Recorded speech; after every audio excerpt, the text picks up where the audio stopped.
गायत्री मंत्र सबसे पहले आपको आयु देता है, यानी मृत्यु से आपका जो है परिचय कराता है और मृत्यु पर विजय प्राप्त कराता है। इसी संदर्भ में आज हम आपसे चर्चा करेंगे।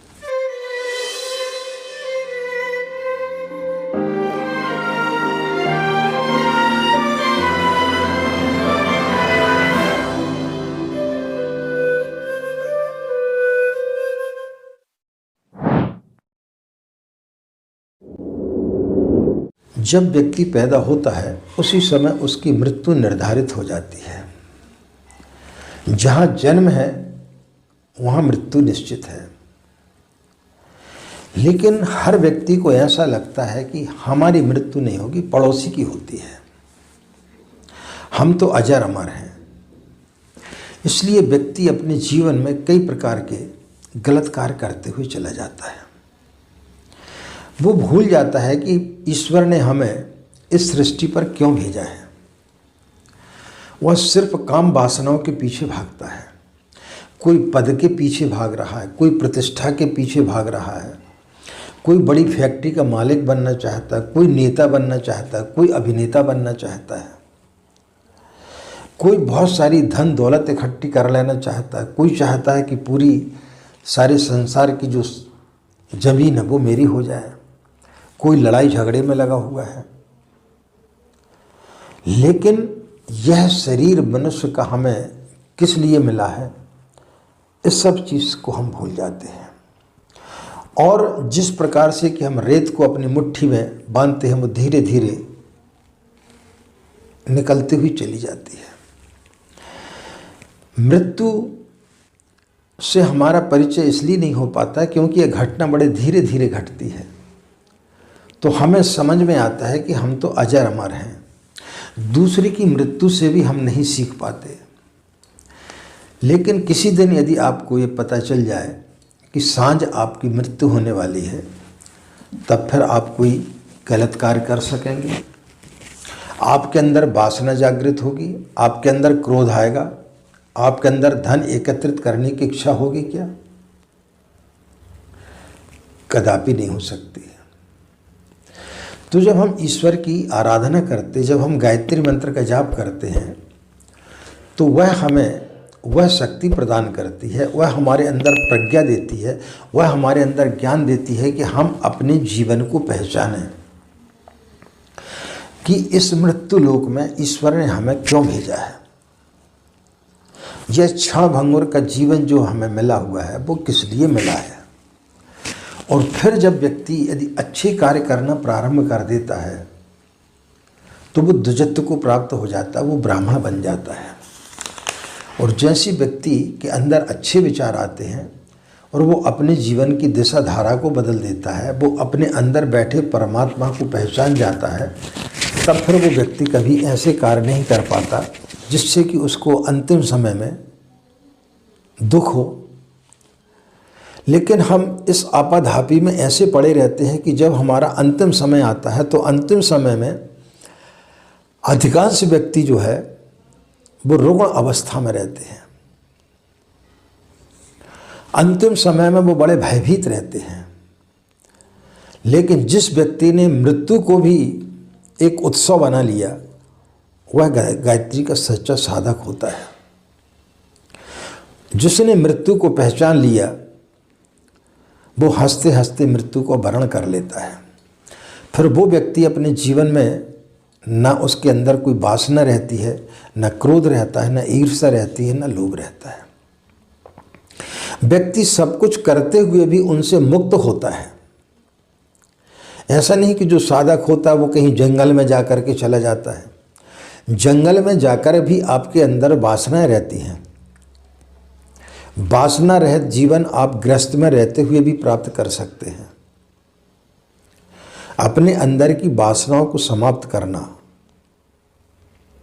और जिस दिन हमें ये बोध हो जाए उस दिन व्यक्ति मृत्यु से भयभीत नहीं होता है। उस दिन वो हंसते हंसते मृत्यु को वरण कर लेता है। जो व्यक्ति मृत्यु के भय से हमेशा मुक्त होता है,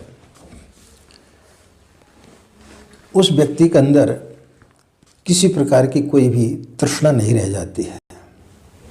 राजा परीक्षित को 6 दिन व्यतीत हो गए भागवत सुनाते सुनाते सुखदेव जी को, लेकिन उनके अंदर से मृत्यु का भय खत्म नहीं हो रहा था।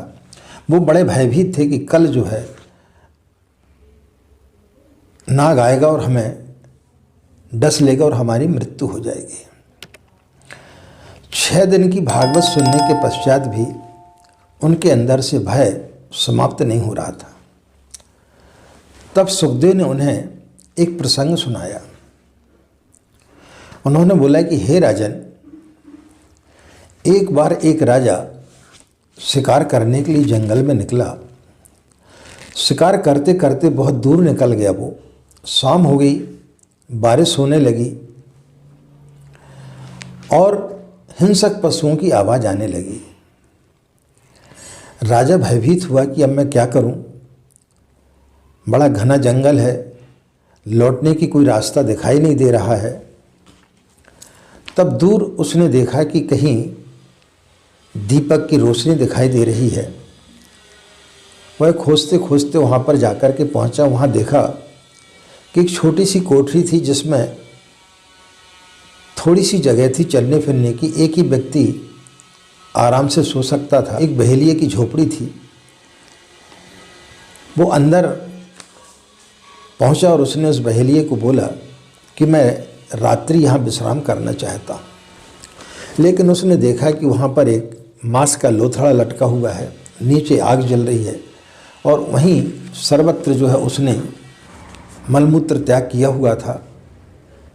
बहुत दुर्गंध आ रही थी, लेकिन मजबूरी थी। मरने से अच्छा है कि रात यहीं पर विश्राम किया जाए।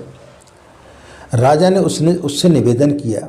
उस बहेलिये ने बोला कि भाई आप जैसे बहुत सारे लोग यहाँ पर शिकार करने के लिए आते हैं, राजा महाराजा, और उसके पश्चात में यहाँ ठहरने का आग्रह करते हैं, लेकिन सुबह फिर वो यहाँ से जाते नहीं हैं और अनावश्यक रूप से मुझसे झगड़ा करने लगते हैं। और अब मैं वृद्ध भी हो गया हूँ, मुझ में उतनी ताकत नहीं है कि मैं तुमसे झगड़ा कर सकूं। तो राजा ने बोला कि तू समझता नहीं मैं कौन हूँ, मैं फला फला देश का राजा हूँ। मैं तेरी इस झोपड़ी में रह के करूँगा क्या? यहाँ पर रखा ही क्या सिवाय दुर्गंध के? मलमूत्र पड़ा हुआ है, मांस का लोथड़ा लटका हुआ है, यहाँ पर रह कर के मैं करूँगा क्या? उस बहेलिये ने बोला कि इसी प्रकार की बातें सभी लोग करते हैं, लेकिन जब जाने का समय आता है तो फिर वो जो है मुझे भय दिखाने लगते हैं, युद्ध करने के लिए आतुर हो जाते हैं, तो मैं बड़ी मुसीबत में पड़ जाता हूँ। इसलिए क्षमा करें, मैं यहाँ आपको ठहरने नहीं दूंगा। राजा को बड़ा आश्चर्य हो रहा था कि यह बहेलिया किस प्रकार की बातें कर रहा है, कौन यहाँ पर रुकना चाहेगा? मेरा इतना बड़ा साम्राज्य है, मैं भला उसको छोड़ करके यहाँ क्यों रुकूंगा? राजा के बड़े अन्य विनय करने के पश्चात उस बहेलिये ने बोला ठीक है रुक जाना, लेकिन मेरी बात को ध्यान रखना, आप प्रातः चुपचाप यहाँ से चले जाना, किसी प्रकार का कोई भी झगड़ा मत करना। राजा ने उसे आश्वासन दिया और एक कोने में लेट गया। लेकिन सुबह होते होते राजा को वहाँ की जो गंध थी इतनी ज़्यादा भा गई कि प्रातः वो जाने से इनकार करने लगा और बोला मैं यहीं रहूँगा। उस बहेलिये ने बोला कि मैंने तुम्हें पहले ही बताया था कि हर व्यक्ति आता है और मुझसे फिर झगड़ा करता है और यहाँ रहने की जिद करने लगता है, और तुमने इतना ज़्यादा मुझे आश्वासन दिया था, मैंने आपके लिए ठहरने दिया, लेकिन आप फिर वही व्यवधान उत्पन्न कर रहे हैं, फिर वही झगड़े वाली बात कर रहे हैं। राजा ने बोला नहीं मैं तो यहीं रहूँगा। तब सुखदेव ने राजा परीक्षित से पूछा कि उस राजा का ये व्यवहार ठीक था, उसे ऐसा करना चाहिए था क्या? तो परीक्षित ने सुखदेव को बोला कि महाराज वो कौन सा राजा था, उसका नाम तो बताएं, कैसा बेवकूफ़ है, इतना बड़ा साम्राज्य छोड़ करके उस कोठरी में वो क्या कर रहा है जहाँ दुर्गंध ही दुर्गंध है। तो सुखदेव महाराज ने बोला कि वो राजा और कोई नहीं, वो तुम हो। इस हाड़ मांस के शरीर में जहाँ मलमूत्र भरा हुआ है, इतने दिनों तक तुमने इसको जिया, लेकिन जब अंतिम समय आ रहा है तुम इसकी दुर्गंध से इतने ज़्यादा प्रभावित हो गए हो कि तुम उसने बड़े साम्राज्य को जो तुम्हें प्राप्त होने वाला है तुम उससे विमुख हो रहे हो। परीक्षित को उनकी बात समझ में आई और फिर उन्होंने हंसते हंसते मृत्यु का वर्ण किया। मित्रों, यह सब हमारे और आपकी कहानी है। हम भी इसी प्रकार से करते हैं।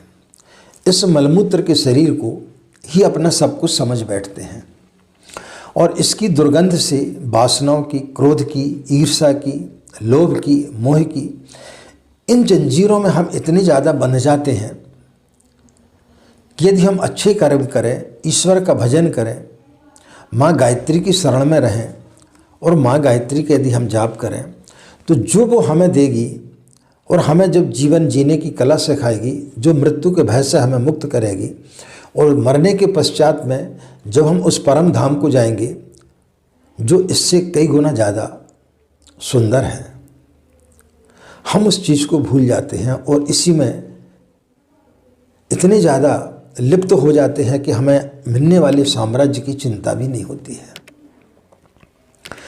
तो मित्रों, गायत्री मंत्र सबसे पहला आपको देता आयु। आयु लंबी आयु से बात नहीं होती है। जिस व्यक्ति ने जीवन जीना सीख लिया, जिस व्यक्ति ने ये समझ लिया कि इस योनि में जब मैं आया हूँ, मनुष्य की योनि में, तो ईश्वर ने मुझे क्यों भेजा है, उस परमात्मा के संदेश को जो व्यक्ति समझ जाता है वो अपने जीवन को धन्य बना लेता है।